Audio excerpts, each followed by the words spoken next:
has arrived at the gates of Hillys. This peaceful mining planet in System 4 is now completely encircled by the DomZ Armada. Oh, no. Not the DomZ Armada. Yeah, the DomZ Armada. Good Lord. Hillians. We're all going to die.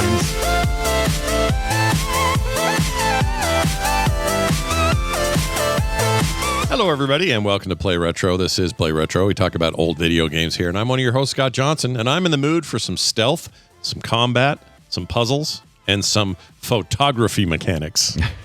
Smile! Are the aliens coming? No. The government is just trying to make you think they are. Oh, hey, I think your uncle is a pig. Anyway, the sequel is never going to get made.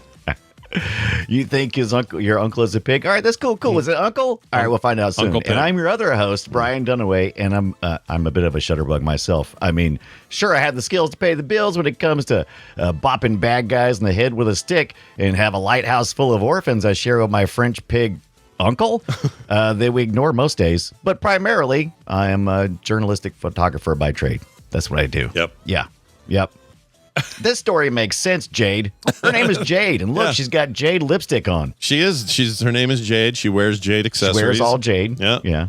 She's Jade from top to bottom, and we the respect pig's name is Paige for some reason. It is, but it's also Uncle Pig in some of the documentation. So, is it now? Yeah. Okay, so Paige is, I think, a familiar term for pig in the French, right? So who all have Uncle Pigs, right? In that, I don't know. I love my French listeners. Oh no, I think they're great. They really, truly are. They don't just surrender all the time. They're fine. They're good. Hey. I'm just saying, they're great. I love them. I got a French flag right over there. Well, it's a scarf, and it's hanging on a thing. You can't see It's a scarf. I thought all French flags were scarves. I mean, that's all. They're double? Not all French scarves. Let's see. Not all flags are scarves, but all French scarves are flags. There you go. Yeah. Nailed it. We're going to talk about Beyond Good and Evil, folks. The 2003, I won't even call it a hit video game. It sold like crap when it first launched, but it was a cult classic. And to this day, people love cultish. Yeah, people love Beyond Good and Evil, and they won't shut up about it. As a matter of fact, so much so that we're doing an episode this week, so they will. But then guess what? They were right. Yeah, that's good. Yeah, they were right again. It's a good game.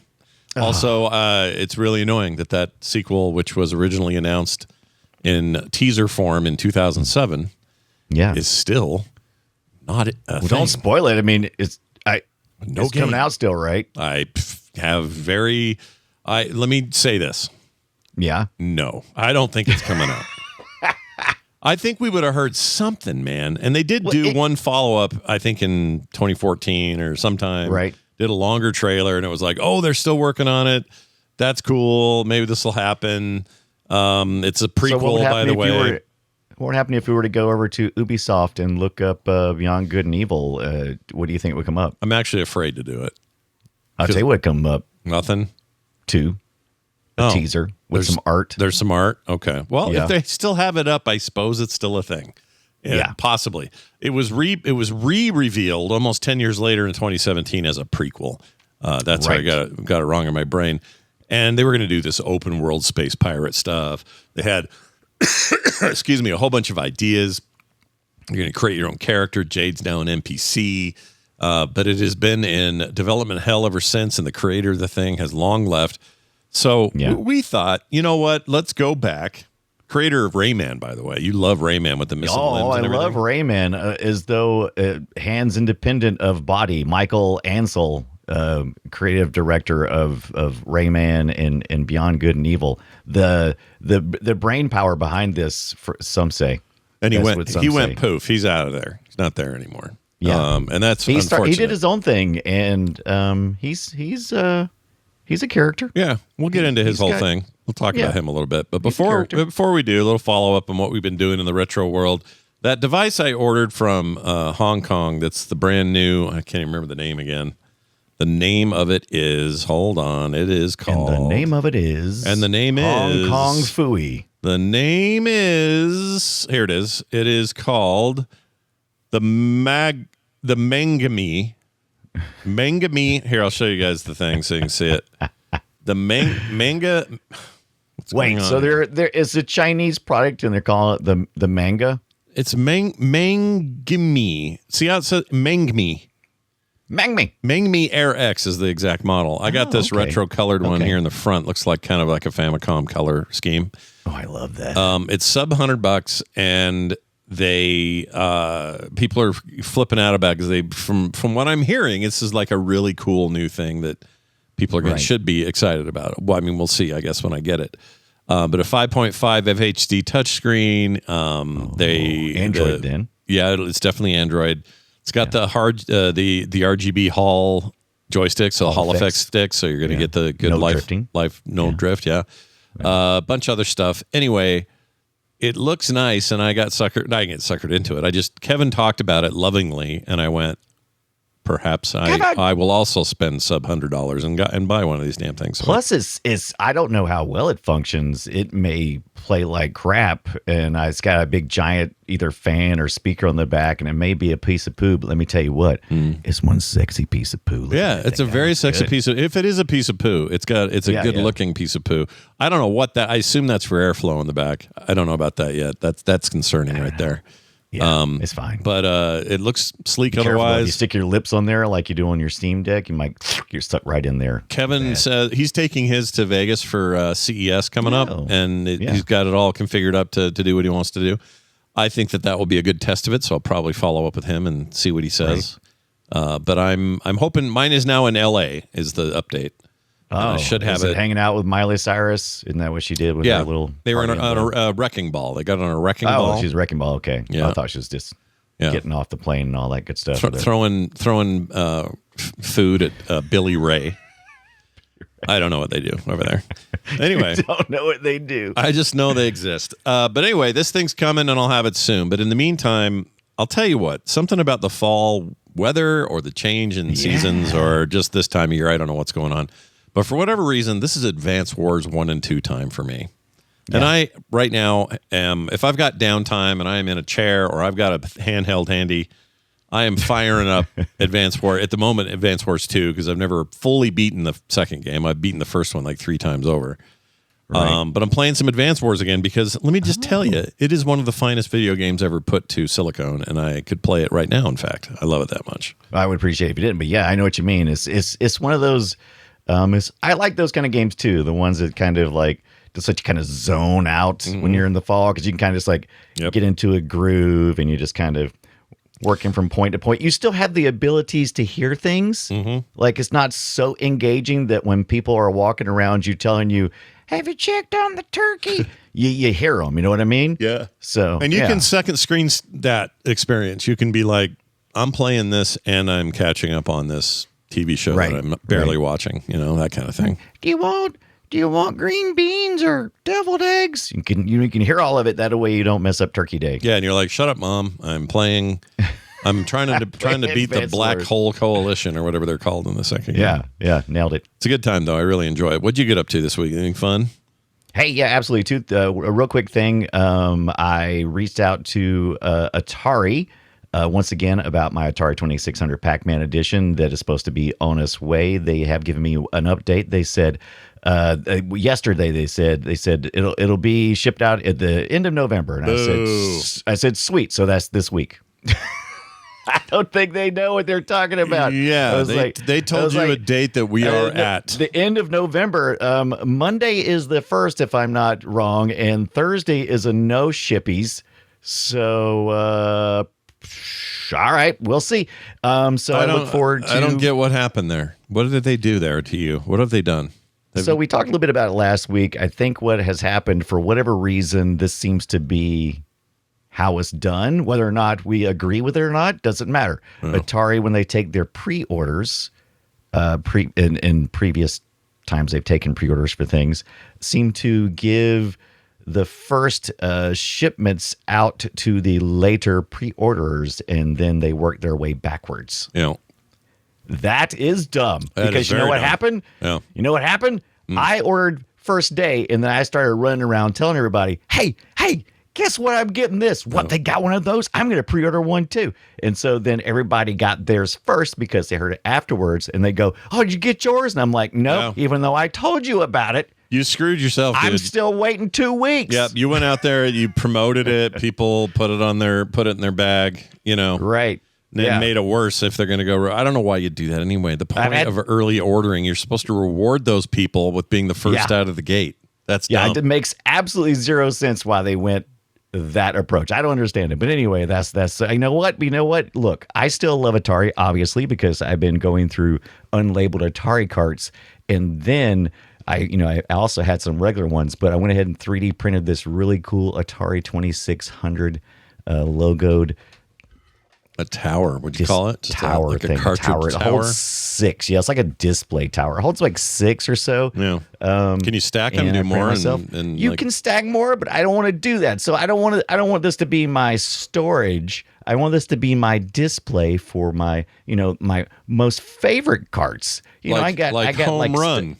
Like home. This is not a good example, but these are just the ones I had at my hand. I want to make sure they fit in there. Sure. And I tried different carts and everything that. So I just wanted to see how it would look. I think that actually looks really nice. I like it. Yeah, I like it. Do you have one of them printers that'll do the two-tone, or do you have to print those as separate? Well, I'd print them separate because I got one with the AMS light, which does 4 colors. Yeah, and I just went with I print them separately and put them together because this is snap in place.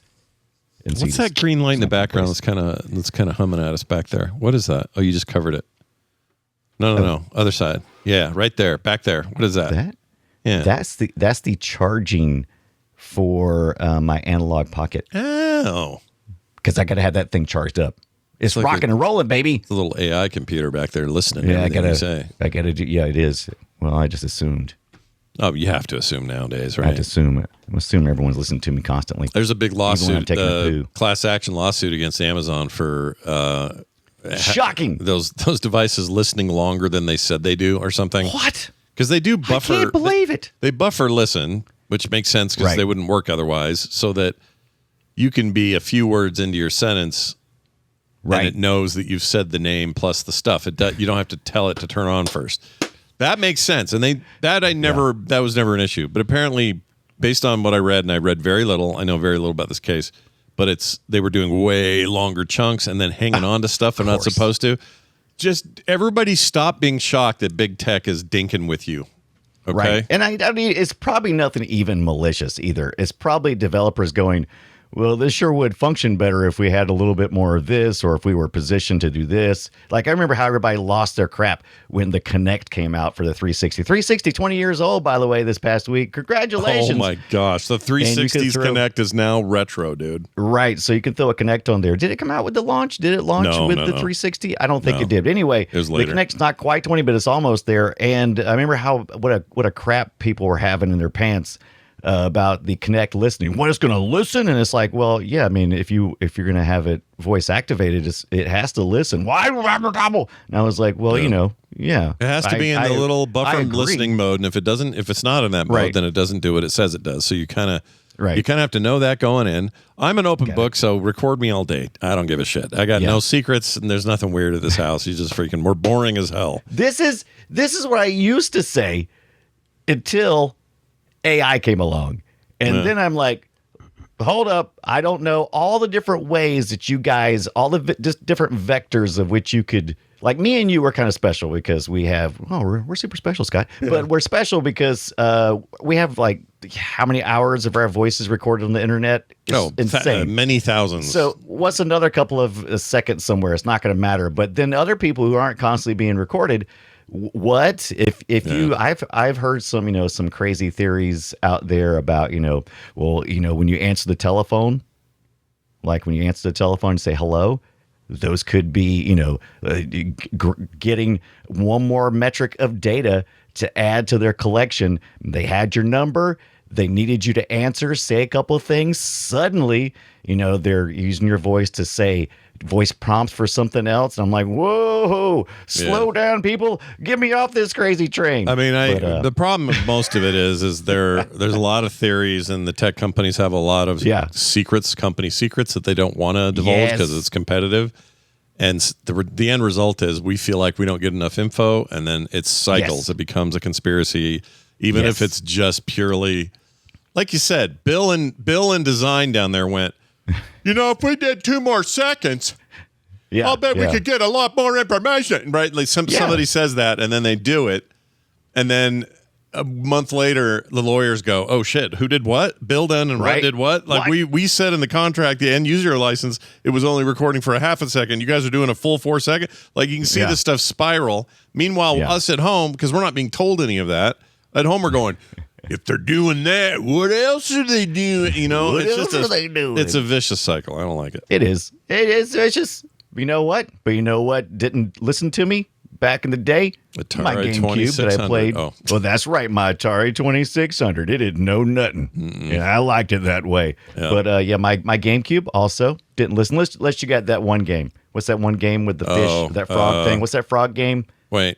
You're thinking of the Dreamcast game that you had the weird fish. Oh, it's a Dreamcast game? I thought they had it on GameCube. You're probably right. Am I right about that? Hold on. Yeah, you're probably right. Like, I'm going to go, you're right. You hear my voice right. My head is all stopped up. Oh, yeah. You sound like you're getting a cold or something. You all right? I will trust your word. Yeah, I'm fine. Okay. Are you getting another cold? I don't want you to get a cold again. You had a bad one a while back.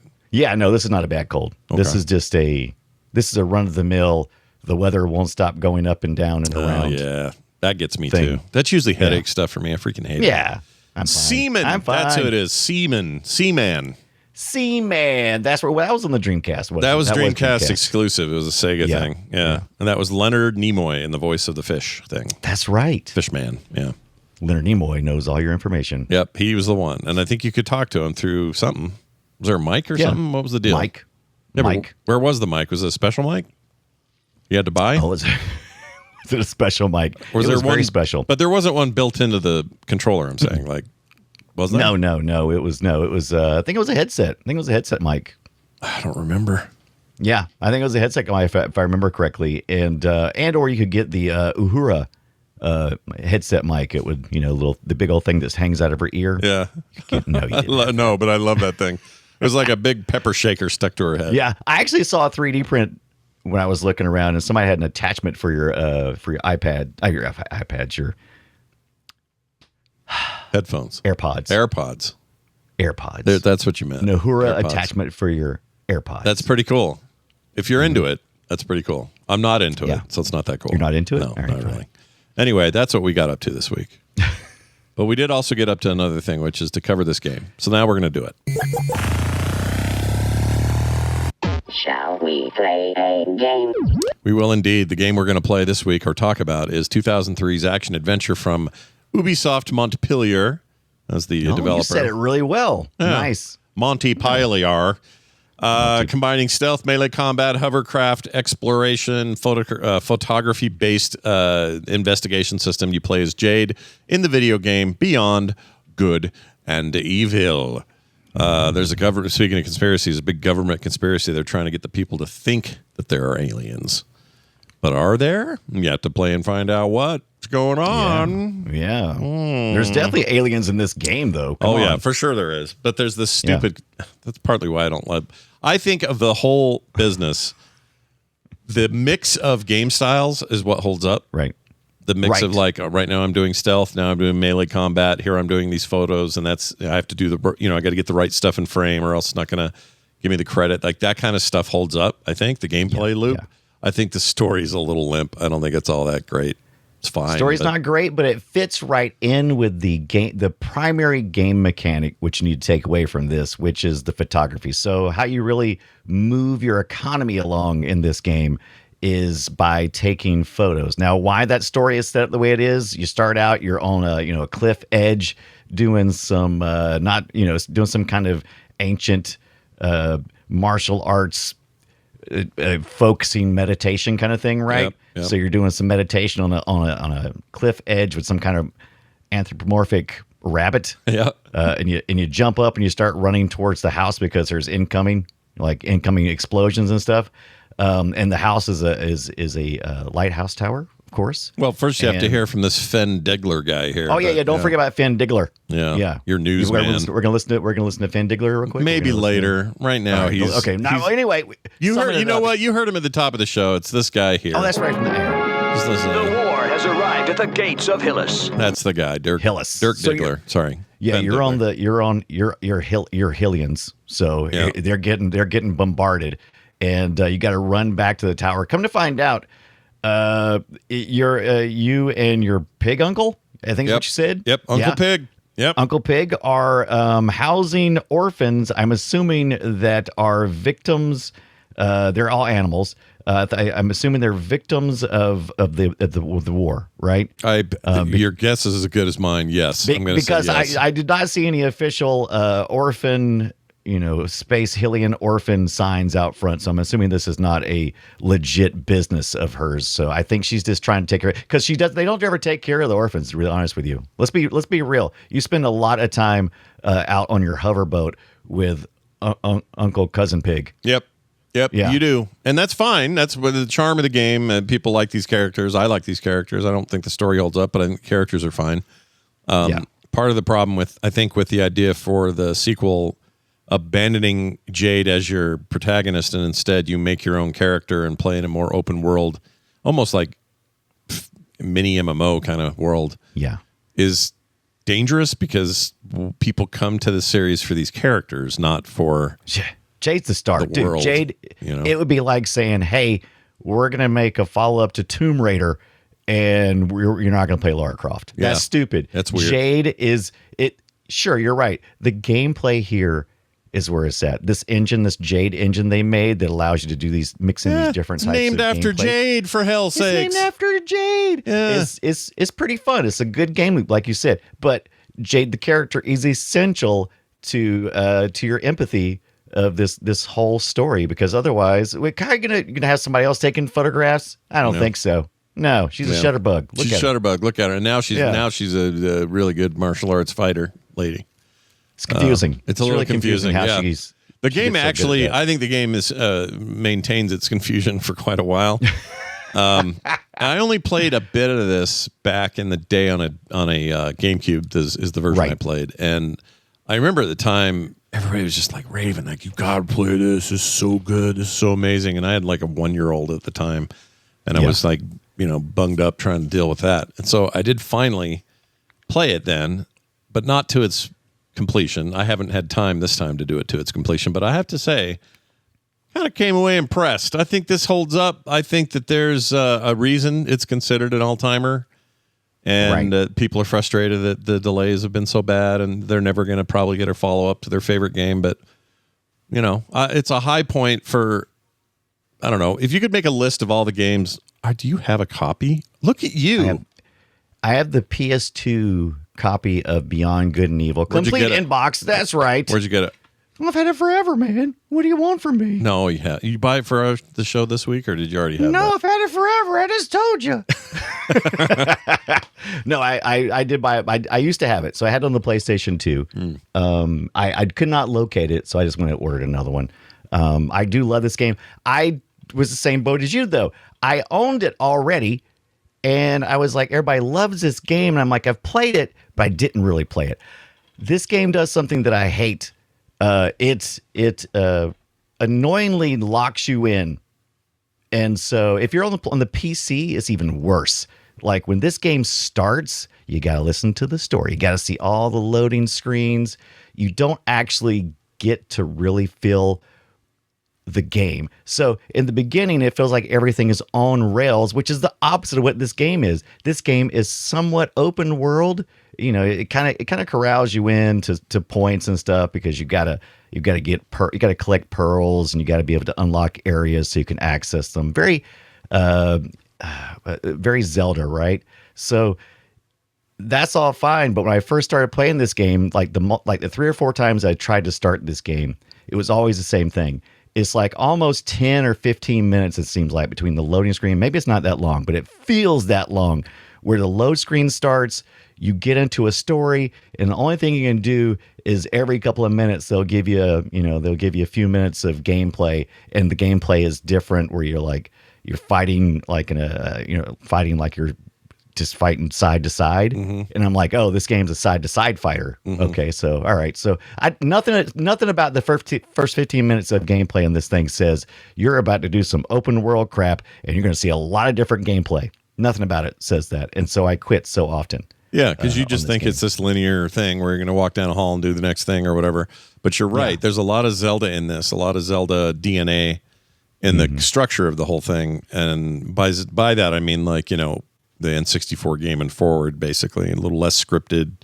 Yes, that type of Zelda. A little more open world or whatever. Visually, my beef, it's a double-edged sword because I actually kind of think it looks pretty amazing still in some ways.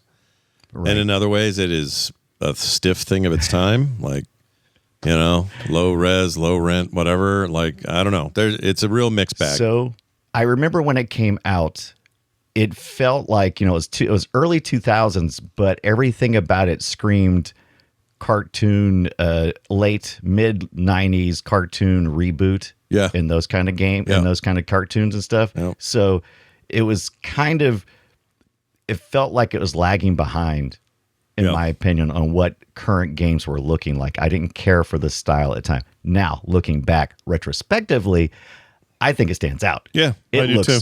It looks fun, and I really appreciate the art style. Was not so at the time for me. We could have called this show Play Retrospectively. We could have called it that. Play. Oh, there's Uncle Pig. Look at this. Yeah. I got to go back and figure out what the real story is with the pig. So his name is Paige, but it's spelled. Everything is spelt in a way that does not make any sense to my American sensibilities. Mm-hmm. So Paige is like pay, P-E-Y apostrophe J, and I'm like, I can't do that. Yeah. I'm like, I'm not gonna. It's a little weird. I'm gonna call him Paige. Yeah. Don't make me say Paige. I'm not doing it. Paige, the pig uncle, double H. Right.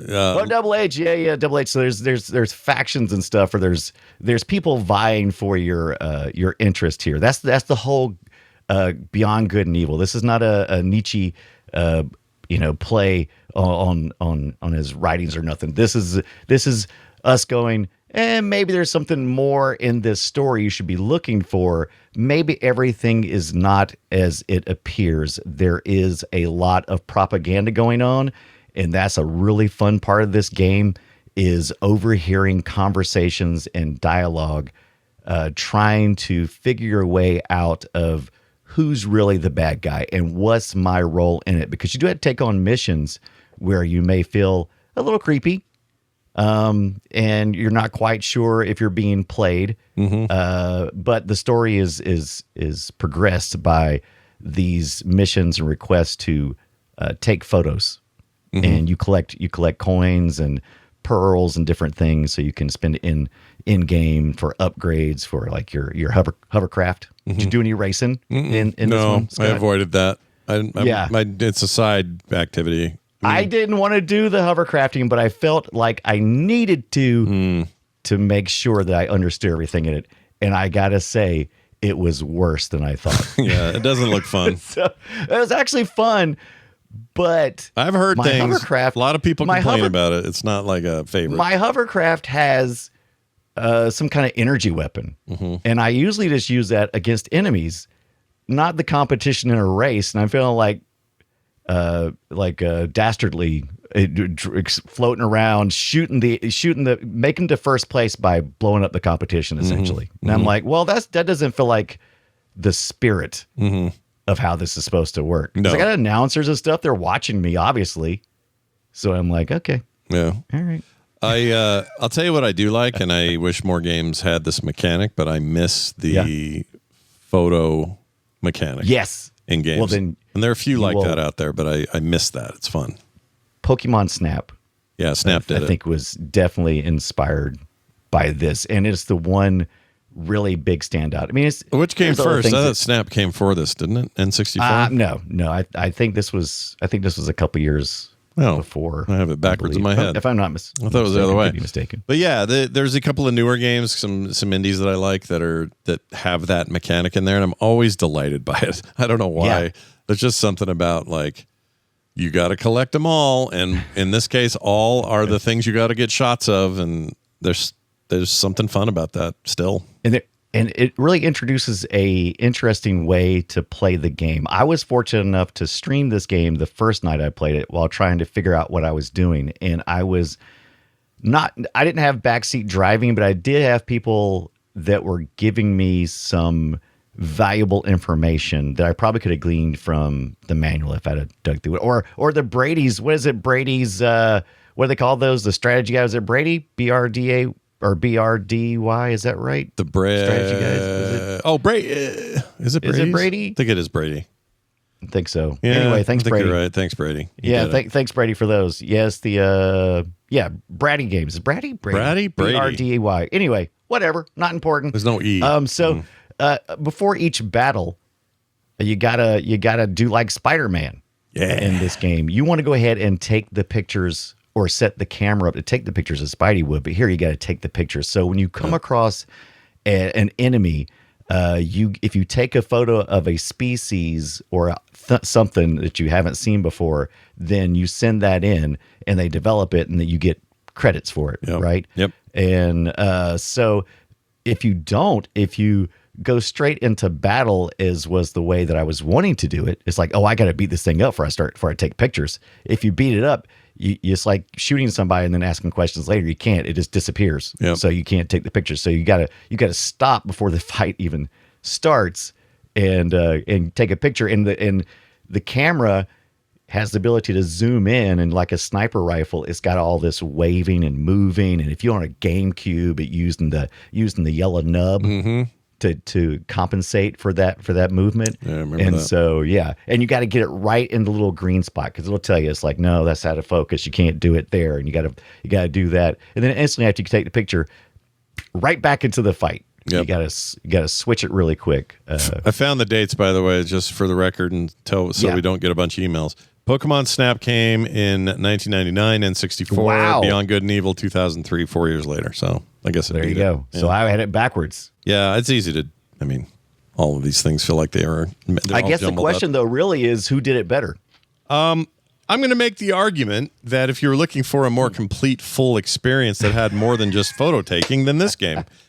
But if all you like to do is just the snap Pokemon mechanic fans, and you like Pokemon, those two things there, then I think Pokemon Snap is just fine. There's nothing wrong with that game. So the thing this game really does, it gets flack for being really similar to some of the 3D Zeldas of the time. Yeah. You're just aping off this, and probably I didn't hear any. Anybody say anything about the Pokemon Snap, so I think that's probably why I assumed it. But but what this game does is it takes a lot of mechanics that already work, and they don't steal it; they just make it. They refined it and put them together somehow. Yeah, and with a weird French story. with a Daijo staff. I don't know if it's all French. I kept trying to figure out what exactly.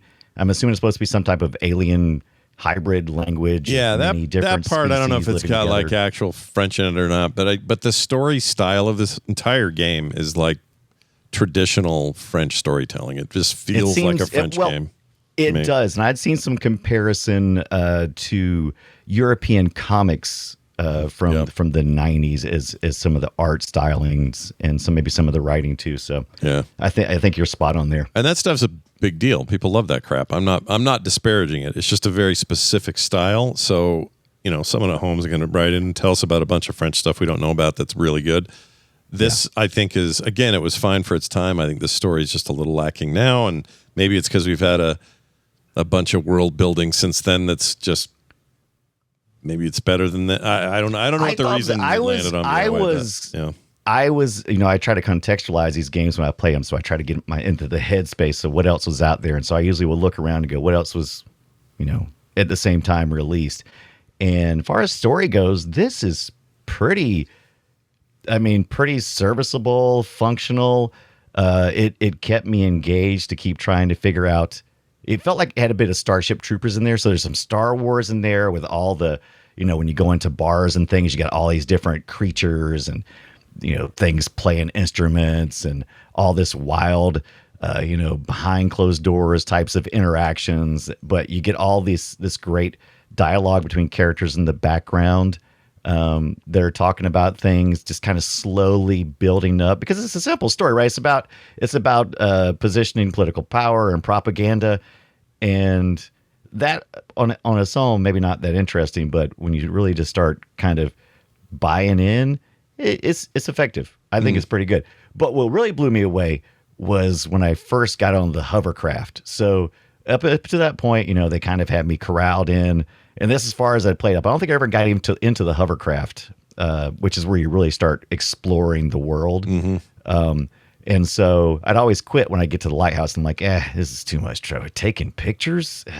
Out. That's a lot of work, man. That's a lot. You just made me do all this other crap. Now you made me take pictures of bugs and talk to these weird orphans in here. And I'm like, I'm out. But once I got into the hovercraft and really got into it, and you go to like your first place you go to is because the hovercraft's all beat up and everything. It's great because it's like you're ragtagging it all along the way. And so you got to go get your ship fixed. And you go talk to these Jamaican rhinos, I think is what they are. And they're all like, hey, man. It's like, here's one right there. Let's hear this guy talk. Is it the rhinos? Yeah. A speedcraft motor. No problem. It's a very odd mix of visual and then accent choice to do Jamaican accented rhinos. It's weird. It's really weird. Yeah. But I am all in, man. And you get there and you got to like, it's like you can see all the upgrades. You're going to you go to the mechanic shop and you walk through and it's like, oh, I need to get this for the hoverboat. And then I'll be able to get this and this once I get this many pearls. Once it really gets into that point, it starts, like I said, then you can choose. You're like, oh, I'm going to go over to it's kind of like a hub world almost, but you kind of go, oh, I'm going to go over to do some racing. And you're like, oh, I'm going to go over here to the dark part of the city. And you go over there and there's like a huge robot floating thing and it goes, no, and it comes and picks you up and puts you back over so you can't do it. Yeah, it's like, oh, so I can't go in that area. And so you just keep kind of exploring around and look at this scene right here. This hit me when I was playing this bit. Oh, so good. It's like, hey, you want to play Space Harrier for a minute? And then you do. That's basically what you're playing here is like Panzer Dragoon or something like that for a hot minute. And then you go on and you go play a different game type. And the game really successfully marries a bunch of genre types, or not genres, but like these game types that really shouldn't work that well. Yeah. It's pretty good. It's pretty impressive. Which speaks to the game engine that they developed at Ubisoft Montpellier, or however you said it. And Montpellier. It really speaks to that because they took it. They made a game engine that had the abilities to be very, just to bend and flex and go in any way, including doing some things that they would make use of in later games, which is your partner. So this is a single player game, and your pig uncle cousin goes with you everywhere you go, right? Yeah. So far, anyway. There's a couple of times it doesn't, but anyway, he goes with you for the most part. And there's some actions that he can do that, especially like one of the first actions he can do is he can jump and land really heavy, and that'll make like the environment shake or whatever, and it'll give you an opportunity to do things like that you maybe reach things you couldn't reach, activate things you couldn't activate, right? And so that part of the engine really comes in big with some of these other games where it's like you're kind of controlling or sending orders off to a secondary character, making it feel even more open and more like the 3D Zelda stuff. More criticism for you stole this. It's like, did we? Yeah, everyone steals from everybody. Right. Like you could pretty much go back in video game history and count the dots and go, here's what these guys took from that, and they took this from this, and that successful application there led to all of these new ideas. It's 100% fine and great that they do it. There's no such thing as you have to be 100% original in your game, your movie, your TV show. It doesn't exist. Doesn't happen. Right. Oh, look at this Pac-Man's guy. just a maze game. Look at this. Come on. Look at this cop. Oh, come back. Go back to that cop. Hold on. To the cop. That guy. Look at him. Right to the cop. Look at him. Look at him. Oh, yeah. This guy gives you your first mission. He's kind of hilarious, too. I don't want to give anything away here, spoilers, but he comes along and he's like, yeah, I need you to take pictures of this. You think you're getting involved with catching somebody do something, and then it turns out that it's something else. Yep. And everything is subterfuge in this game. And the game teaches you that pretty early on. Also teaches you that little bread triangles like tacos, and you can eat them when you get health. Yeah, Starcos, I think is what they're called, and they're bread tacos. I thought they were tacos, but according to the manual, I'll be referring to the PlayStation 2 manual this entire episode. By the way, I'll just I'll just pop this open and let me see. Oh, Star Codes. That's what they're called. How much? Show me how much of a manual we got in that game. It's not bad for a PS2 era game. Does it have page numbers on here? Is it color or black and white in there? I'd probably say maybe 20. About 20 pages, 19 pages. Yeah. Is it color or black and white? There? Everything black and white? Oh no, this is color cover and black and white inside, which was pretty normal fare. That's where we were. That's where we were then. Yeah. That was the beginning of the end, by the way, of how manuals are going to go. The internet was getting. I don't know why. I don't know why Jade's always popping a squat, but she's always popping a squat in these for some reason. So taking a big old dump. Yeah, she's trying to get small so she can take pictures. Oh, there's some really cool. Oh, so we got to talk about the sack. Yeah. You making me talk about the sack? Let's talk about the sack. Tell me about the sack. It's called the SAC for some reason. I can't remember what the acronym is for. But it contains all your inventory, right? And it's kind of got this really cool thing too. There was a website that was attached to this, and it's archived. You can still go to a website, and in game you can get codes, and then you can decrypt them, or you can go to a website and you can just type it in, and it'll decrypt it for you, and then you can use that to put in some computers in game that will give you hints and unlock certain things. And so it's a pretty cool way to kind of take it outside the game world, and that still exists. Someone has been kind enough to maintain that. I can't remember what the website's called, but it's out. Just do a search for it. The SAC, by the way, SAC stands for Section Anti-Conspiratrice, which is anti-conspiracy in English, or anti-conspiracy section in English. That's what it is. Yeah, they were just trying to squeeze it in. I got you. Yeah. They were just trying to make something sound cool. Yeah. And there's actually a really neat thing too, like in game, in one of the first bars you go to where you're trying to meet a guy to get your next mission. There's a couple of rhinos. A lot of the people apparently when you start talking to them, they give you that familiar language where they're talking, how you been doing and what's going on, Jade, and have you seen my brother and all this good stuff. And there's a couple. There's a rhino, I think, or is an elephant. I'm not sure. Anyway, was a pachyderm of some sort. And he's talking to somebody else, and he's hiding. He's got a sheet of paper, and he's hiding something, and you can kind of almost see it. But if you start walking away and turn back around, I just discovered this accidentally, and turn back around and kind of walk back, he'll start when you start walking away, he kind of release his hand. And if you run back really fast, you can see the code, and you can type that into the computer. That's cool. A lot of little touches.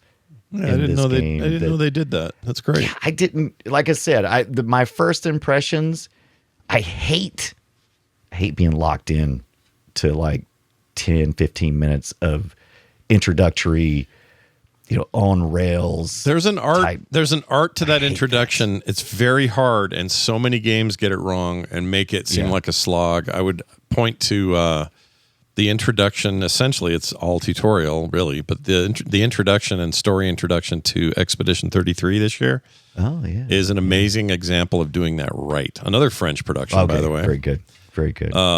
Where you really aren't presented with the beef of the game yet. You don't know what you're doing. And it is kind of tightly narrowed in terms of what you can do and where you can go, but it handles it so deftly and does such a good job establishing characters early on that I just found it, some of them, it's just so memorable. It's such a great part of that game. So it can be done, but a lot of games are bad at that.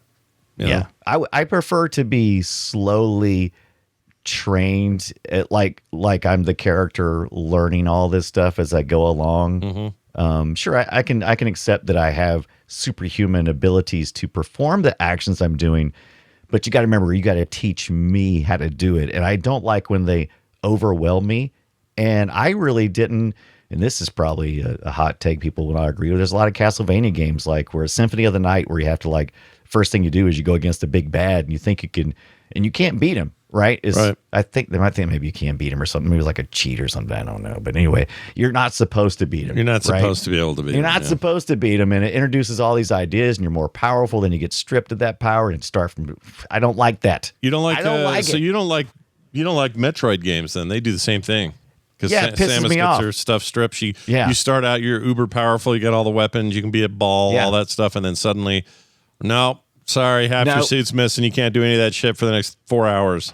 I can't wait to get past those parts. I click everything I can. It's like, please, just get me past this stupid part. Oh, that's funny, dude. I'm trying to think of I played something recently that did this, and I thought it did it pretty well, but it was still, you probably still would have hated it, though. Yeah. I'm sure that's just a me problem. And, because it gives you the idea. It's like, okay, this is where you can be, right? And you got to work your way back up. Actually, they kind of do this to you in this new Dispatch game. That's like a Telltale style game. It's like a point and click adventure, sort of. Yeah, not really point and click anymore, but you start out very strong and have a very cool. I don't want to give anything away, but you do some very cool stuff, and then you don't, and then you got to kind of start at scratch again. I don't really think about those that hard, but now that you said that, maybe I see it in more games than I think. Maybe that's a. So, what do you think? Why do you think that's so popular? Versus how much you hate it. Do you think you must be alone in how much you hate it? I don't think I'm alone, but obviously I'm not in the majority, is what I think. Yeah. I think other people are fine with it.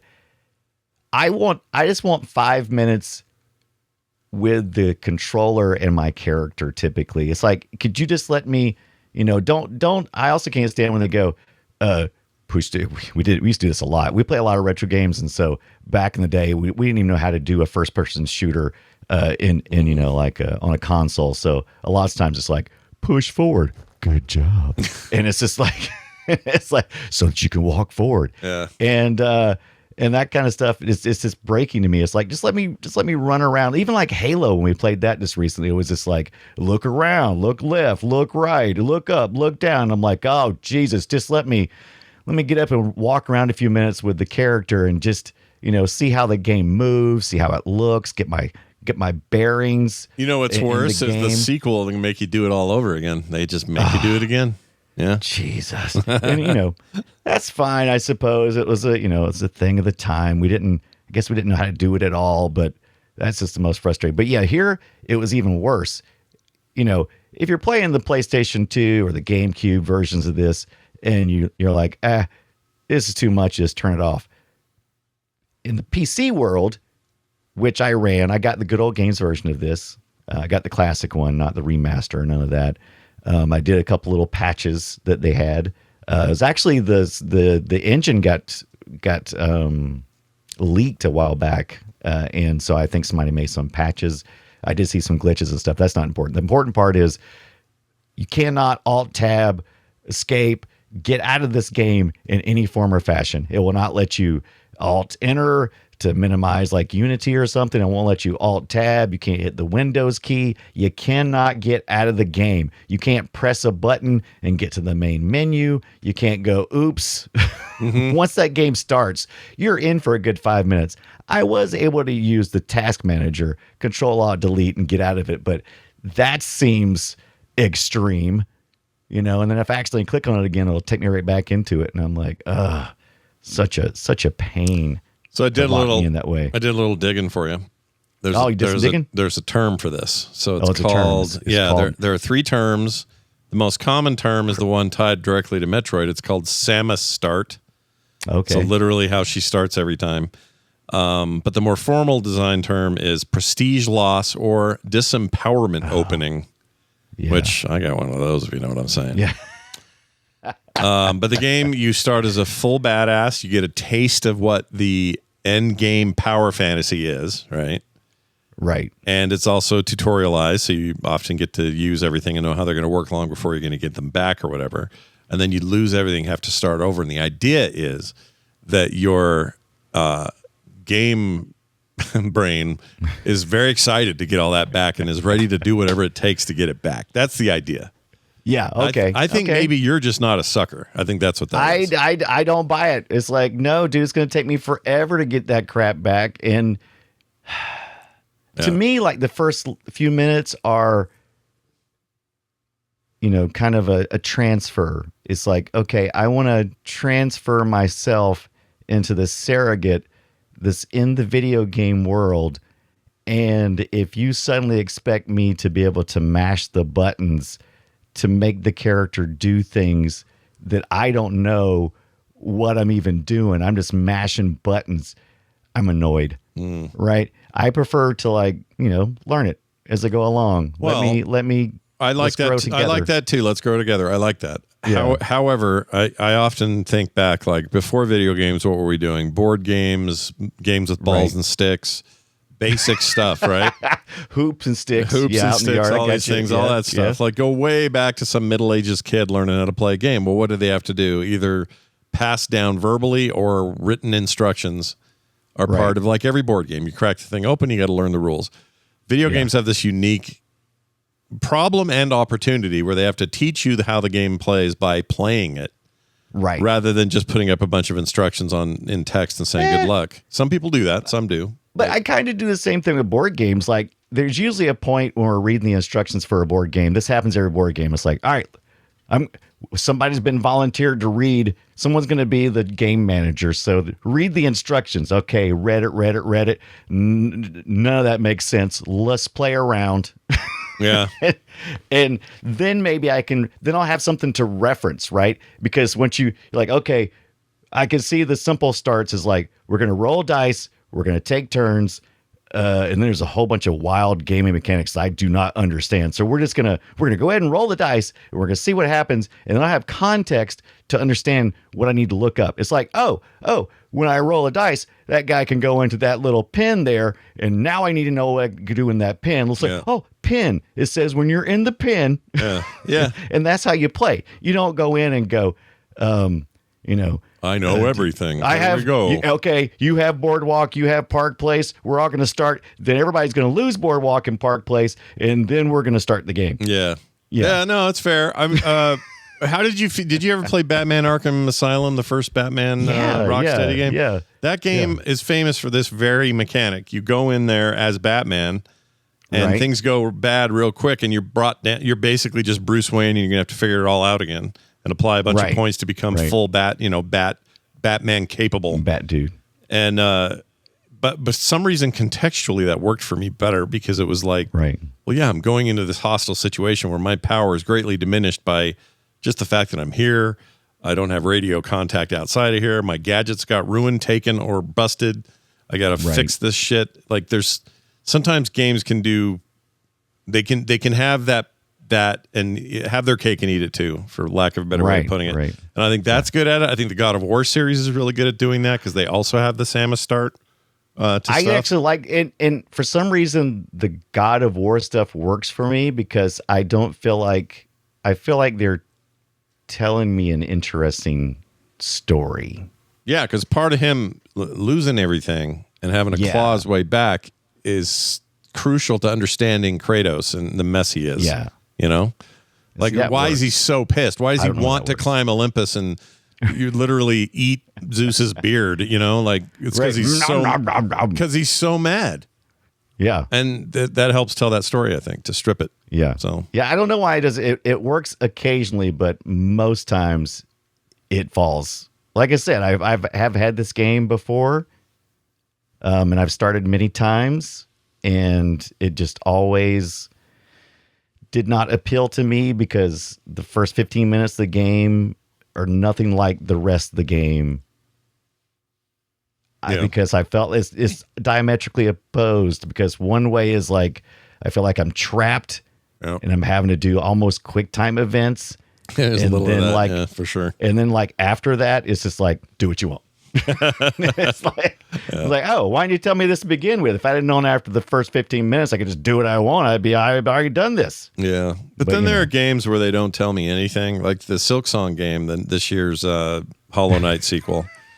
That game, what are you laughing at? Why are you I don't know, because when you say that, you're right. It's like, but then again, I'm just complaining. I want the perfect thing catered to me, because I'm like, I hated Minecraft when I first started playing. It's like, what the hell am I doing? I just dug a hole. Yeah, what am I supposed to do in here? I have to guess what these freaking recipes are. This is horseshit. Yeah, it's like it's a challenge either way. You know, some do it better than others, and I think this game does a pretty good job. I don't even know how we got to the subject, to be honest. How did we get here? I think I can't remember. It's a fun subject, though. It was a good subject, and I think it's really important to this game because I think both of us experienced, and so many people I've seen talk about this game seems to have the same experience. It's like, oh, I started to play that one time, and I just didn't get into it. So it definitely feels like it's a common thing for Beyond Good and Evil. Once you get past that point, it gets really good. There's a lot of payoff. This game rewards you for, exploring every nook and cranny. And that's one of the things that they said they wanted to do with this game is because they had seen, they had some of the ideas in place and they had some, what they were wanting to do. And then they had seen some early, 3D Zelda stuff. And they were like, oh, look how open world this is. And it's like, they didn't feel like it had fun or something in it. And so they said, let's do it, but let's make it fun. Oh, yeah. And then somewhere along the lines, they forgot how to do that. And so what you going to do? Yeah. But I also heard that the production was dogged because some of the higher ups were like, we want it to be this and this and this. And they kept tightening the noose around it where it was like originally it was going to be much more open world. And they just kind of kept paring it down, which is interesting too, because they were either already developing this game engine. We'll have a week to study this stuff, by the way. So we're not. I think they were developing. We haven't been working at it our entire careers. We just learned about. Yeah, I haven't spent like 6 months on this. I would love to do that one time if I had the time, just to focus on one. But I did read some interviews and read some, behind the scenes stuff, and it was like some of the higher ups were kind of pushing it to be one thing, and they were wanting it to be more open source. And I can only assume that trying to work on a game engine at the same time as trying to create story and create compelling moment-to-moment gameplay and wrapping all that up into this and putting some really good music. The music's incredible, really dude. Who's the guy? Yeah. We have his name here. Is the Christopher Harrell? Is that right? Where'd it go? I think that's right. Harrell or Harrell? I'm not sure how you say it. Christoph. Yeah. His music is, it's really good. I honestly, after all this, I think I'm probably just going to turn that soundtrack on and chill later. And I also read, I didn't finish this because I just saw this last night as I was falling to sleep. So I fall asleep reading wikis and trivia and magazine interviews and stuff and that kind of stuff. And I meant to go back and look, but I remember falling asleep, and I think it was either one of the ports for one of the systems, and this thing went everywhere too. That's part of the good thing about the Jade engine. It's very portable. It works on a bunch of different systems, even if it is kind of flaky in certain places. One of the developers came in to do some work on some ports and things, and was kidnapped and was stripped naked and was put in a trunk and had nothing to do with the game at all because they stole his, the people he was a foreigner, and they stole his car so they could do a bank robbery. I got to look that up again because I'm not doing that story justice because I was like, what the hell? Yeah. No, I feel you. I'm going to look that up real quick. Yeah, you should do that. While you're doing that, I want to say this. Did you know that the Jade game engine is not just well, they didn't just do this. They ended up doing all those Prince of Persia games we love, Sands of Time. Yeah. And the other one that wasn't as good. Forgot the name. See how bad it was? The one that was more badass. They tried to make the Prince more like a badass. It was like, I don't know. Yeah. I didn't like how they did it, but not the Sands of Time, which is this one, right? Yeah, no, Sands of Time. They used it. Jade Engine for Sands of Time. Yeah. They used it for as far as I know, all the Prince of Persia up to when they stopped making Prince of Persia games. I think. Yeah, they used the Jade Engine, and I don't know if this is still being used. Did this splinter off and become part of the Assassin's Creed? What would I don't think it went that far, but I think Rayman went back into it, and I think also. A very versatile engine, like I said. They did the Rabbids game. Was it the Raven Rabbids? I can't remember if that was. It was one of the Rabbids games that they did as well on the Wii, right? It was a Wii game. I think it was a Wii game, right? Yeah. And also the follow-up. Say that they did make some pretty decent progress on a Beyond Good and Evil 2 at one point, and it's they actually they almost made a game with another engine. It was called, I'll put it in here in the notes. It was called Lyn, Lyn, and it was the follow-up engine to Jade, and they were basing the new game on that, and they ended up not making the Beyond Good and Evil 2 on that at all. But that went on to do a bunch of other. They used that engine for years on other things too. So this game drove a lot of the Ubisoft games that you might have liked. Yeah, it makes sense to me. I know that something from the Sands of Time era rolled. Maybe it was just the team or the writers or something, but something rolled into Assassin's Creed, and can't remember what the deal was. If it was a technical thing or it was just the people. Probably just the people. Power it's to all the the people. Power to the people. TV. It was TV's tropes.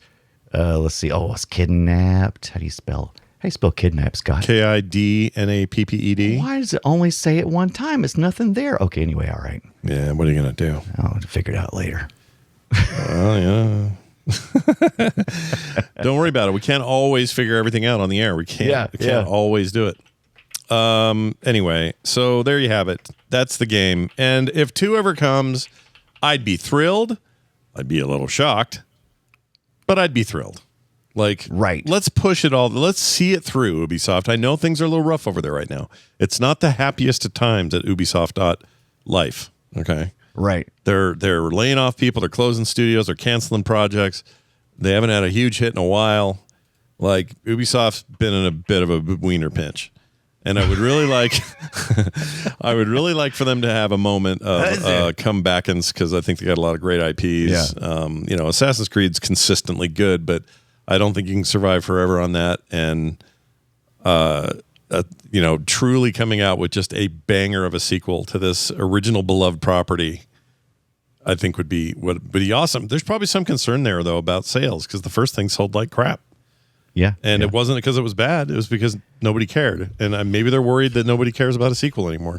So I think that's, I inferred some stuff. So I also speculated on what happened. I think this may have really caused some big issues at Ubisoft, because it is a fan favorite, but not financially. There's a lot of arguments to be had. It's not a financial favorite. You're right.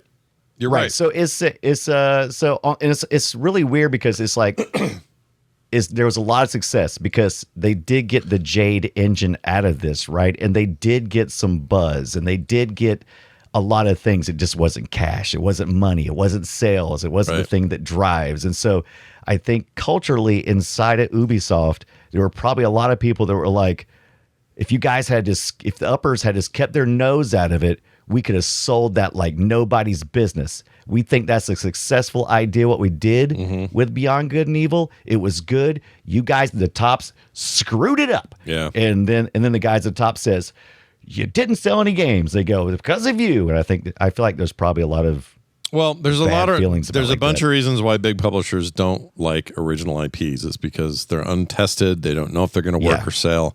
So they're very hesitant to go into a boardroom and be pitched an idea and go, yeah, we like your original idea that's not Call of Duty or Assassin's Creed or 10 other things. But at one point in time, Assassin's Creed was 100% an original IP that was it was a risk and a gamble for them to do, and they did it. Do that more, you dumbasses. Yeah. You got to gamble more. I'm telling you, the whole business is trying to lock it all down so there's no gambling in their decisions anymore. It's not going to work. Yeah. And you think AI is going to solve that for you? It ain't, dude. It's just going to make it complicated. That's the thing too. Don't get me started on AI. AI is just an excuse for the higher ups to fire some people, and it's not because the AI is not taking your job. AI is not doing anything. They're just. It's easy for them to go, oh, we need to make cuts. It's like, blame AI.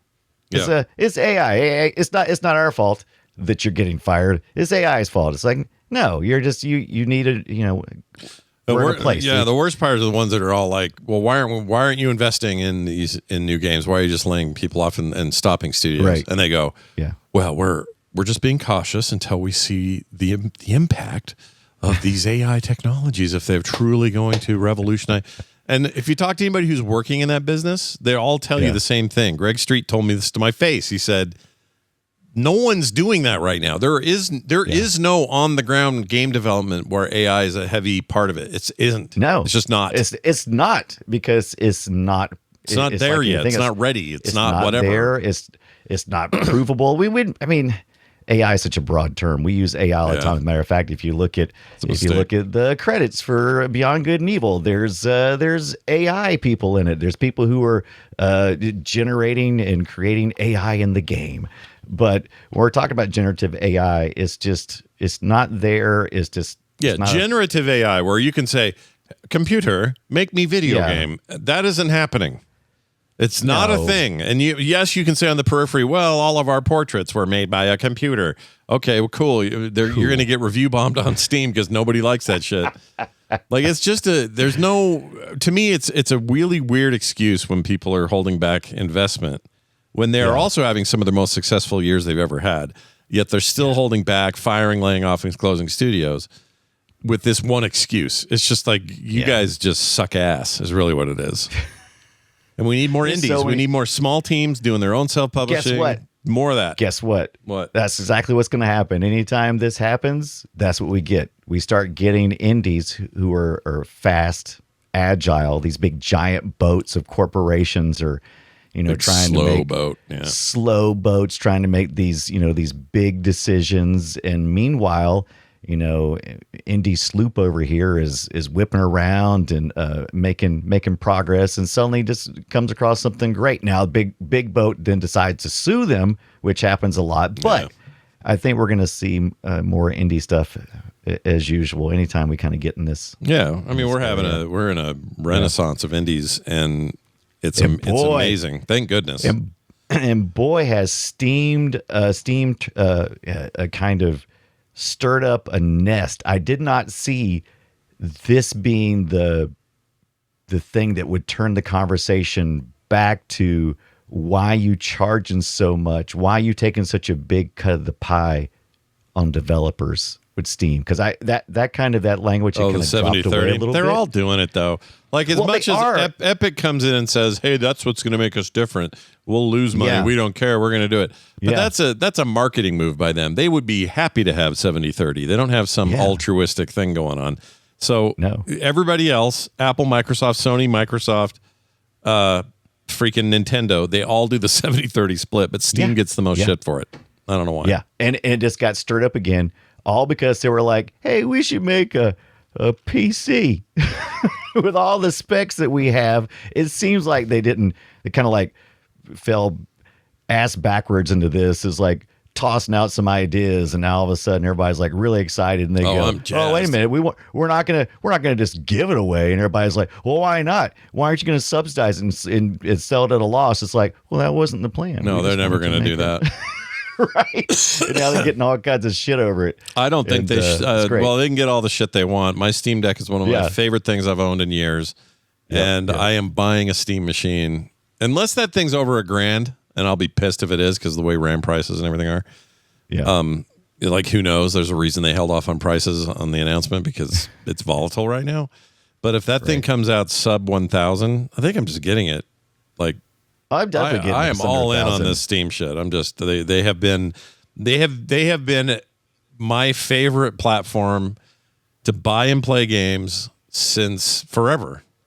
Yeah. I have 3,000 games or some dumb number. Like, I'm Steam boy. Toot toot. Steam boy. Toot toot. Toot toot. Look, I know it's not going to work for everybody, and some people are like, "That's not my situation." But yeah, I'm with Scott. Me and Scott are in the same situation where we don't build our own PCs, and component prices are going up. So pre-built PCs are going to be the way to go, probably for a little while longer, until everything kind of works its way out. And so Steam, that Steam machine is coming along right at the right time. And I put up again, we'll see on price, but for me as well. When I looked at, I just did an article on the core.com site about the price of RAM and why it's gone up. Right. Back in August, you could buy 64 gigs of RAM for $150. Right. You will now pay for that exact same kit. You will pay $799 for that same RAM today. Yeah. And it's back to AI companies are gobbling up RAM right now, especially DDR5, because DDR5 is the fastest bandwidth capable RAM, which is what they need for these data centers they're rolling out. All these reasons. But if Valve can figure out a way to make this thing a nice solid state, that's the other reason I'm excited. Get Windows out of my life. I'm so done with Windows, dude. I hate it. I really don't like Windows. How could you say that about Windows? It just had an anniversary. Well, Microsoft's had so many anniversaries this year. Who gives a shit? Like, Windows sucks ass. It's bad. Windows 11 has not been a great time for me. So take that out of the mix. Give me some sweet Linux backend. Let me get away from that world entirely. My mainstream, my Mac OS mainstreamness stays. I do all my production on here. That stuff's great.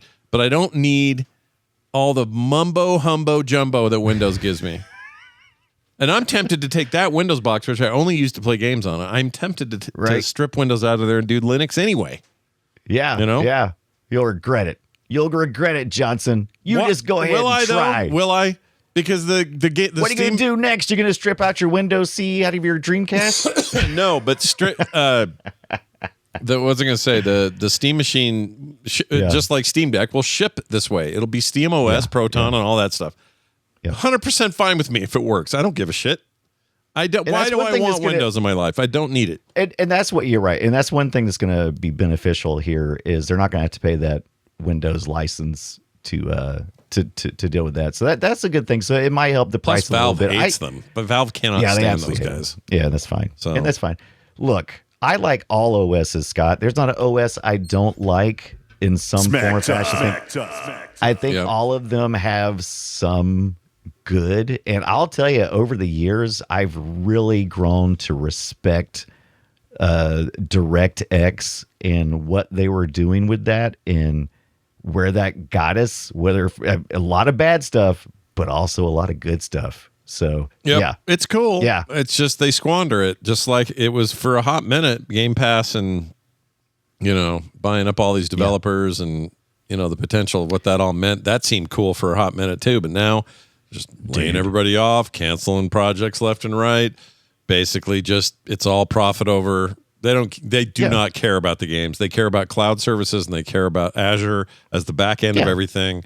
That is Microsoft's number one tentpole goal. Yeah. So where sometimes these big mega companies will build a little goodwill and you're like, all right, coming back around. Good job, guys. I can support that.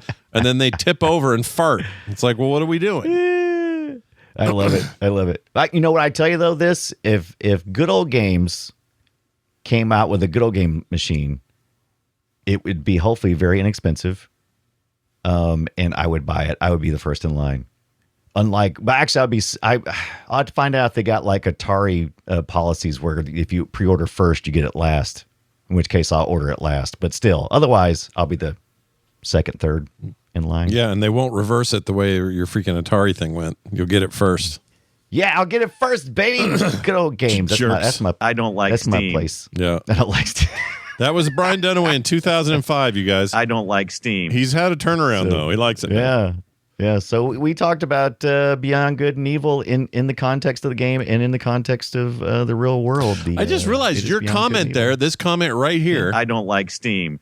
That is retro. That's 20 years now. Wow. 20 years since Brian said that. I don't like Steam. Wow. And it's perfect for this show. 15 years since you said smack talk.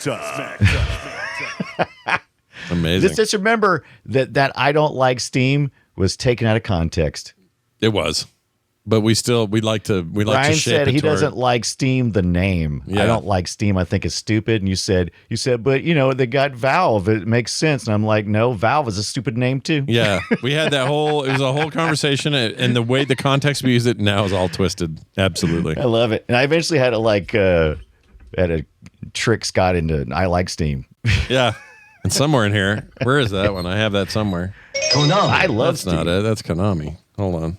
Steam. Here we go. Steam. I love Steam. I love Steam. There it is. I talked him into that one. And you can tell he's like, I love it. I love Steam. I love it so much. It's my favorite. All right. Well, there's your look at Beyond Good and Evil. I would recommend playing it if you can. You can do the real hardware thing. Brian's got discs, as you can see. That's the thing to do. You can emulate it. I'll admit I didn't have a copy, so I had to play this on Dolphin, and it played fine. And it was super cheap earlier this week. I don't know if the sale is off or not, but Good Old Games had the original. I would have done that. I didn't know that. Yeah. Oh, I think it was like $2 or something like that. I already had it on Good Old Games. Did I pick it up on Steam? Steam had the definitive edition. There's like a not a remaster, but one that's supposed to have improved graphics and performance. This game sucks on the Windows machine. It crashed back then. It crashes now. I blame Windows. It was just trying to do too much. Yeah. But yeah, Steam had on sale. I think Ubisoft and Steam both had on sale. I think Xbox had it on a regular price, but it may still be on sale. It's Black Friday coming up in a couple of days. So what's Ubisoft called? Ubi Connect now? What's it? Ubi Connect. Ubi Connect. Yes, Ubi Connect. Used to be Uplay, which I actually think was a better name. Yeah, but people like Uplay better. People have a bad taste in their mouth from when that thing. I hate Uplay. Yeah, but the name was good. Yeah, just like you hate Steam, love Steam. I thought. Yeah. To go do that. There's lots of course, legal ways to play the thing, and you should. So go give that a shot. If you're looking something that's kind of got this vibe of what Beyond Good and Evil has, there's something called Zephyr, a Thief's Melody. Now it doesn't have the camera mechanic, but it does have this kind of art style and open world kind of Zelda-esque things. It's Zephyr, Zephyr, a Thief's Melody. It just came out this year. It's receiving very positive. 100% right now in the recents, I believe. Let's see, all reviews 98 or 9. It's doing real good. I've heard good things about it. I haven't played it myself. It is only $20, $19.99. Not bad. Just the $20. Come on, and when inflation, I mean, that's like last year's $10. I mean, come on. I think they could have put the camera thing in it though. That would have been cool. Well, if you do want to get more of the camera stuff, good news, everybody! The new Pokemon Snap. Which recently hit is $60, not as cheap, but hey, it's modern as all get out, right? Sweet Nintendo pricing lately. Came out like summertime or something like that. Yeah. So you gotta have the snaps. How'd that review? I didn't actually follow it. I think it did okay. Right? Did it do all right? It must not done great because it did not do terrible or great because I didn't hear anything about it. It did nor terrible nor great. Oh, I guess it's Switch. Right. Okay, Switch 1 probably runs fine on your Switch 2 though, but. Yeah, I admit this is tempting, but $60 tempting? I don't know. Yeah. I think I'll play the retro one. I think I'll just go back and play the old one. Yeah. They need to make a new, not just a remake, but a new. Now maybe I'm not so sure because on the Nintendo site it says 2025. But then it says 2021. I'm a big old fat liar. There you go. So I was wrong. So the other one is 2025. This is 2021. Oh, so I see older. What you're saying. It's older. Yeah, okay. it's older. That's fine. I haven't been keeping up on it. Well, yeah, well done. I appreciate the news that you so deftly gave us. See, unlike Scott's I hate Steam fake news out of context, I give you the straight dope. Yep, that sounds like Smack Talk. Smack Talk. Excellent news, everybody. We're going to move on now to a game we designed ourselves. Yes, that's right. We're going to play Guess My Game, and here's how it works. We give a I got to play the deal. Destroy it. Ha ha ha ha ha ha ha. We tell each other platform and year, and then you get 4 choices. And you hear a little audio. The chat room usually says something dumb about Choplifter, and then we go on with our lives. Let's start with me and a 1991 video game for the DOS computer system. DOS, Microsoft DOS. How do you feel about DOS? I know you don't like Windows, but how do you feel like how do you feel about DOS? For its time, it was kind of... You can say rad. No, it wasn't rad. It was ugly. It's just that it was scrappy, right? It's scrappy. Oh, I like that. Yeah. DOS is scrappy. DOS was scrappy, and I liked that. But not like Scrappy Doo. Not like Scrappy DOS. No Scrappy DOS. F that. No. Oh, by the way, have you hear they've been calling that new Steam machine, people call it the Gabe Cube? I love that. That makes me laugh. I bet they hate that. Yeah, I'll bet Gabe. Well, Gabe, I don't think he cares. He's a freaking mega billionaire now. He's fine. Yeah, he's out on his third yacht. Yeah, or more. Didn't he buy a yacht company? He's like a total freak now with the yachts. He's all into it. Anyway, here is my clip. Let's see if you can do it. Dr. Funfrock's headquarters. Access is forbidden. Drinking water for Principal Island. Do not throw anything in the tank.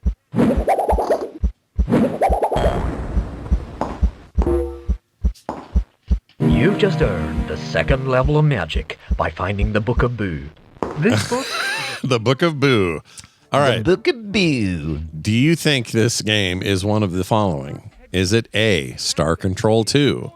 Is it B, Colonization? Is it C, The Sun's Reach?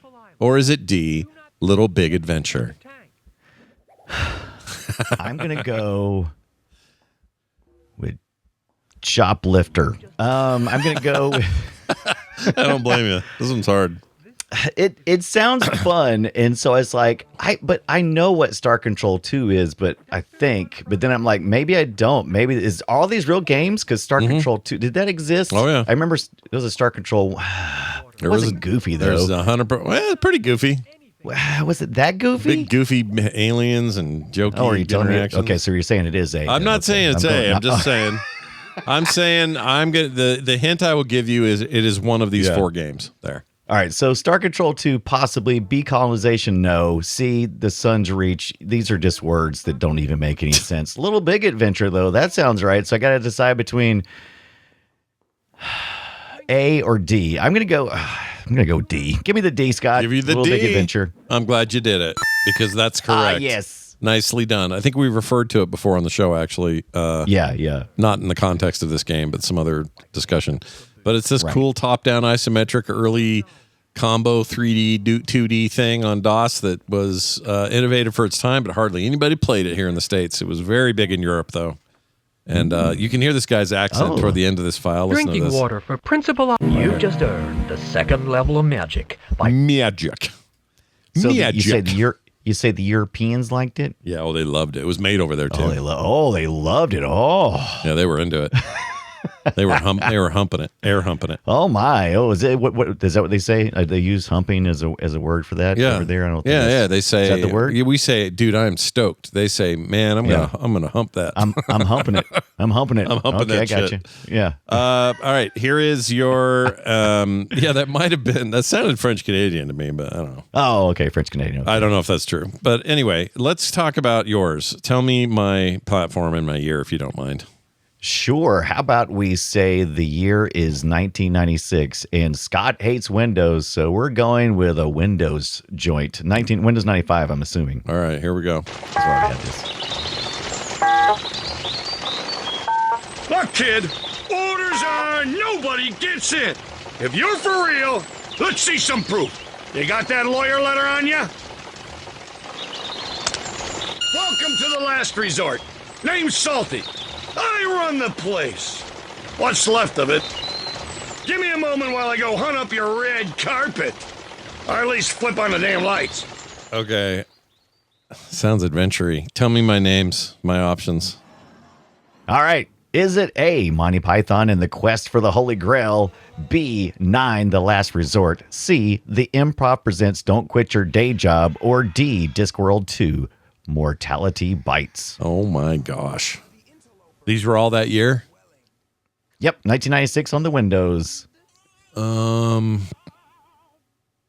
Geez, Monty Python Quest for Holy Grail. I'm going to not say that's it because I hear 0 British accents. Well, whose voice did you hear there? Is that someone I should know? Yeah. Nobody gets in. If you're for real, let's see some proof. You got that lawyer letter on you? Not sure. Boy, that beep noise makes me want to jump off a cliff. Yeah. Holy crap. All right. Discworld 2, that's based on the book series. I would also expect British accents in that. But that doesn't mean it doesn't, though. Last Resort? I don't know what that is. But that also sounds like you're going somewhere on a boat, and then maybe that's a resort. Oh, you know who that sounds like? Hold on. Let me go back. Name's Salty. I run the place. What's left of it. That's John Belushi. Jim Belushi. Mm-mm. James Belushi. Jim Belushi, brother of John Belushi. Interesting. Well, that makes me I'm even more confused because none of these, I don't know what these are. What if I told you Steven Tyler and Joe Perry were in it as well? Really? Really? I'm going to go with B, Last Resort. 9, Last Resort. Is that your last resort? I don't know. That's what I'm going with. I have no idea. Well, it's not the last resort. It's 9. The last resort. Well, colon, but yeah. Yeah. All right. Last resort is absolutely correct. Really? That's it? That's the one. Total guess. Producers Robert De Niro. That's right. Jane Rosenthal. You might know that person. And Peter Rosenthal. Both of those had Cher, Jim Belushi, Christopher Reeve, Ellen DeGeneres, Anne Hesh, and Steven Tyler and Joe Perry and some more. What a weird thing. Yeah. Is this review okay? Was this all right? It's got a monkey on the front with a crown and a number 9 he's holding. There you go. Whimsical, eerie mansion. They have mysteriously inherited a place sleeped in a carnival like visuals, animated oddities, and cryptic objects. So, yeah, you got to. Let's see. Reception. They gave it a 7.3 out of 10 on GameSpot at the time. That's fine. It says their quote was, quote, if you're still boasting that you solve Myst in under 14 hours, give this one a shot. It may not take you as long to finish, but it's far more beautiful and less disorienting. Yeah. Mac Addict said it was the grooviest made with Macromedia director game ever. Yeah. Yeah. Remember Macromedia? Yeah. I lived Macromedia for a couple of years there. Yep. Yeah, there was a hot moment there for all that. Got to make some animations. Yeah, that shit went away a bit. Got some tweening. You want to do some tweening? Yeah, I'm into tweening. It sounds dirty. I don't know. I know what it is, but it always sounds dirty. Look at this monkey with the number 9 he's holding on the cover there. It's monkey number 9. Pretty cool. It was GT Interactive. Yep. And who? This is a game that I want to play for us to play one day. Tribeca. It's part of that Tribeca Entertainment, which is the Robert De Niro stuff. Robert De Niro thing. Yep. That's interesting, and we both got points. Look at us. Take that, James Belushi, who will never work with De Niro in any other context. I can pretty much guarantee it. That'll be the last time you guys work together. All right. Well done, everybody. Let's get something into the retro lineup. Guess what? Cameo, Elements of Power, launch title for the 360. Came out November 22nd, 2005. Launched with that device. That game. It's a rare game, man. Yeah, I love that game. I don't know if I loved it, but I think it is better than people think. I think it was better than we gave it credit for. But I also think it was rushed a little bit for launch, and there was maybe some issues. But Cameo with a K. I didn't get it right away. I didn't get it in 2005. I think I got it a couple of years later, and patched up a little bit. I found the cover art to be interesting. And I kept thinking maybe it's just Cameo's Word Up video game. I don't know, but no, that's a different Cameo. But I thought Cameo Elements, I thought it was pretty fun. I played it and I was like, you know what? This is in the bargain bin for a reason, and I like it. It's not a hunk of crap. It's a good game. It's a good game. The better game at launch was Geometry Wars Retro Evolved, but so I guess we could also give that a 20-year nod. Oh, is that also a launch title as well? Very good. Yeah, it was digital. You had to download it, but it was on day one, and that's all I played for weeks. Nice. That's all I wanted to play. Oh my gosh, I loved it so much, that game. I still play it. I love that game. And people don't like 3, like Retro Evolved 1 and 2, beloved. 3 gets a little heat because it changes things up a little, but I still think 3 is really good.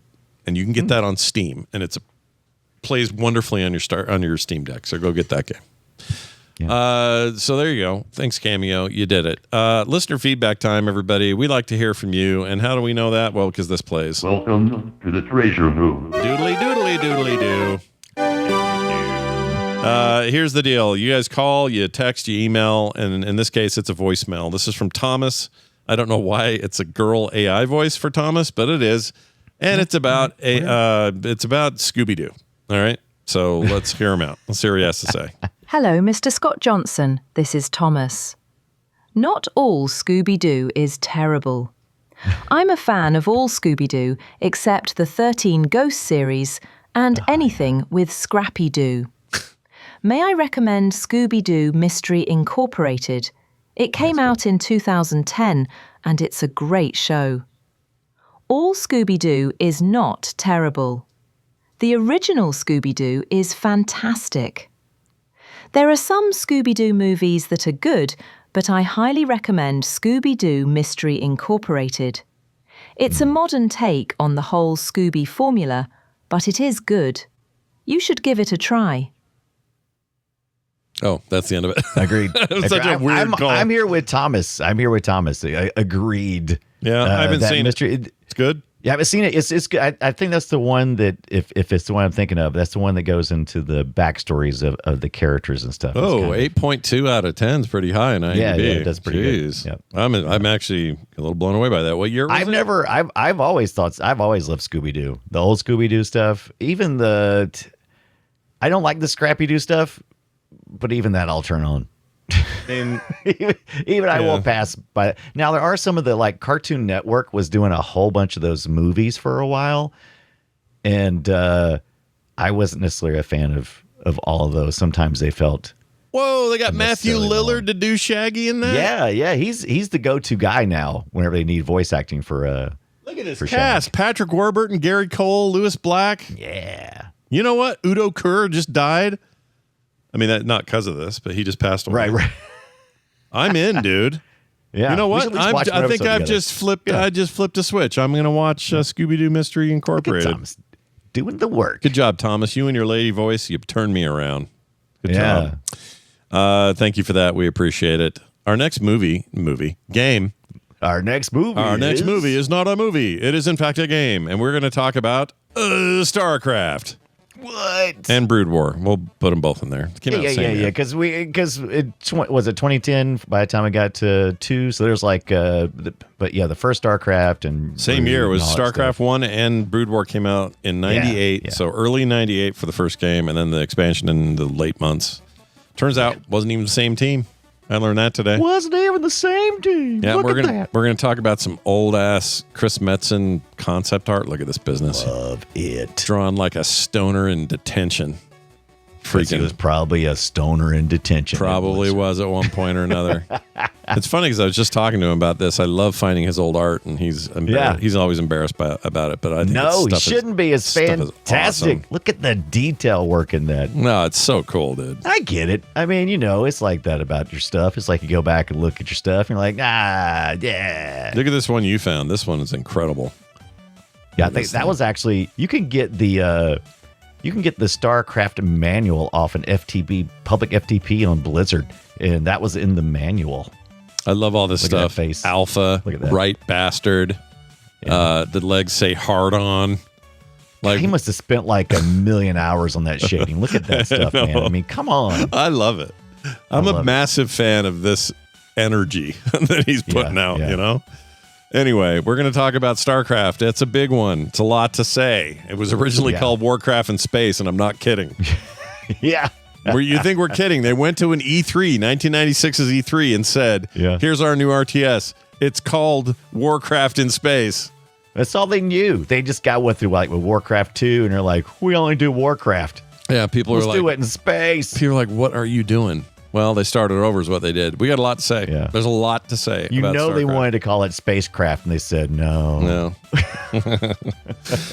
I love it. Anyway, that'll be next week right here on Play Retro, so do check that out. By the way, we are moving days to Wednesdays. We've had them mostly Wednesdays for the last few weeks anyway, so y'all are probably used to it by now. But Wednesdays are our hot new days, and for a couple of reasons, but mainly there's a better window on Wednesdays. We also, for whatever reason, we get more of you out live on Wednesdays. We don't know why. Yeah. We just do. What is that? You guys are more available? Is your availability better on Wednesday, listeners? Yeah. Are Tuesdays just terrible at work, or I don't know? Yeah. No. I don't want to make any assumptions about your lives, but I do like that you're here in force. On the Wednesday. So that's what we're going to do from now on. Wednesday. Quick note, we've got some new patrons this week. Or actually, these are some old timers. People who've been with us a long time. They deserve a shout out, so I'm going to give it to them. That means we don't have any new ones, by the way, so get in there. We need new people. Adam P., Biff Smith, and Eric Valdez. Yeah, that's right. These three chuckleheads have been here for a while, supporting the show because they love it, and we appreciate them doing that. They get no commercials. They get pre-show content every week and other monthly benefits that you too can have. if you go sign up today at patreon.com/playretro. PlayRetro is at frogpants.com/playretro, and you'll find all the ways to contact us and all the other details you might be missing or anything I forgot to say here. Brian Dunaway, is there anything you'd like to add to any of that before we go? 13 years ago, I was held at gunpoint, kidnapped, and shoved into the boot of my car, says Eurogamer.net. So if you want to follow up that story I told you about earlier for Beyond Good and Evil, go to Eurogamer.net and look for that 13 years ago. I was held at gunpoint, kidnapped, and shoved into the boot of my car. Good Lord. Talks about Francesco Cavalieri is on an adventure to get to what's the name of the place? Montpellier? Montpellier. Yeah. Montpellier. Yeah. Pellier. Mount Pillier? Yeah. Pillier is how I think you say it. Yeah. I only think I know that because didn't they live down the way from that town? And it was a different version of it, obviously. But in the Andy Griffith show, they were always fighting with Mount Pillier or something. No, that was Mount Pilot. But that was beautiful what you just said. It wasn't Mount Pilot, was it? It's Mount Pilot. Shit. All right. Well, Andy, I got it wrong, Andy. Andy. Oh, no. Well, anyway, Barn, that's going to do it for us. Thanks for listening, everybody. Go play something retro, and we'll see you next time.